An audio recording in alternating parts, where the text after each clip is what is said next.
আমরা যেন পরস্পর ফ্যাসিবাদ বিরোধী গণতান্ত্রিক আন্দোলনে যে সমস্ত শক্তি আছি তারা যেন আমরা একতাবদ্ধ হই। আমাদের একমাত্র শত্রু, রাজনীতির শত্রু, এই দেশের গণশত্রু শেখ হাসিনা এবং আওয়ামী লীগকে প্রতিহত করেছিল। এটাই আমাদের শপথ হোক। আর আওয়ামী লীগের ইতিহাস যদি বলতে চাই, আপনাদেরকে স্মরণ করিয়ে দেওয়ার জন্য, আওয়ামী লীগের জন্মলগ্ন থেকে আজ পর্যন্ত আওয়ামী লীগ কোনোদিন গণতন্ত্র বুঝেনি।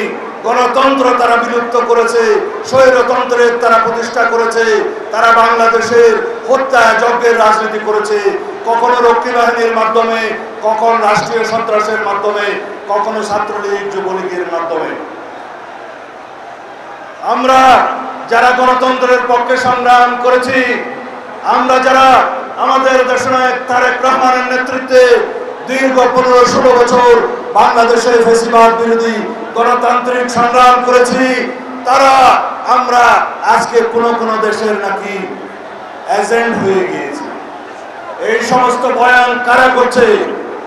যারা আমাদের বক্তব্য মনে করে এই দেশের গণতন্ত্রের পক্ষে কথা, যারা মনে করে আমরা এদেশের স্বাধীনতা সার্বভৌমত্ব রক্ষা করার পক্ষে কথা বলছি, তারা মনে করে তারা তার বিরুদ্ধে। আমরা বুঝি এই দেশে পরস্পরের মধ্যে বিভেদ সৃষ্টির মধ্য দিয়ে ফ্যাসিবাদী শক্তি নতুন করে আবার পায়তারা করছে এদের মাধ্যমে বাংলাদেশে প্রবেশ করার জন্য। আমরা নির্বাচনের রোডম্যাপ চেয়েছিলাম, আমরা কারো পদত্যাগ চাইনি। পদত্যাগের নাটক দেখেছে বাংলাদেশের মানুষ।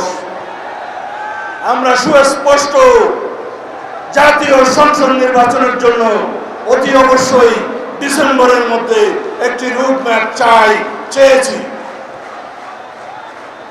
আমরা গণতান্ত্রিক অধিকারের জন্য যদি কথা বলি, সেটা যদি আমাদের অপরাধ হয়, সেই অপরাধ আমরা বারংবার করতে থাকব।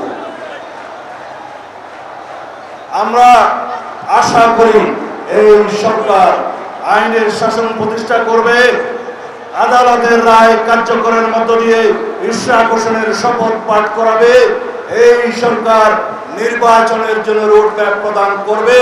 অন্যথায় যদি এই অন্তর্বর্তীকালীন নিরপেক্ষ সরকারের বিরুদ্ধে গণতন্ত্রের দাবিতে, নির্বাচনের দাবিতে বাংলাদেশের মানুষকে আন্দোলন করতে হয়, সেটা হবে ইতিহাসে একটি দুর্ভাগ্যজনক অধ্যায়।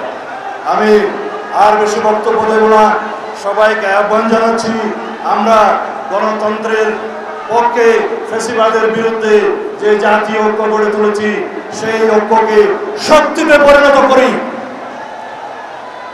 আমরা আমাদের একমাত্র দাবি হোক সবার আগে বাংলাদেশ।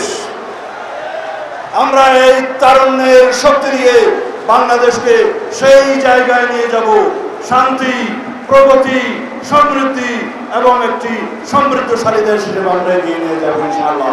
আমাদের নেতা জনাব তারেক রহমানের নেতৃত্বে আগামী দিনের বাংলাদেশের গণতান্ত্রিক যাত্রায় আমাদের সকলের সম্মুখভাবে থাকবেন, এই প্রত্যাশা ব্যক্ত করে আমি বিদায় নিচ্ছি। খোদা হাফেজ। বাংলাদেশ।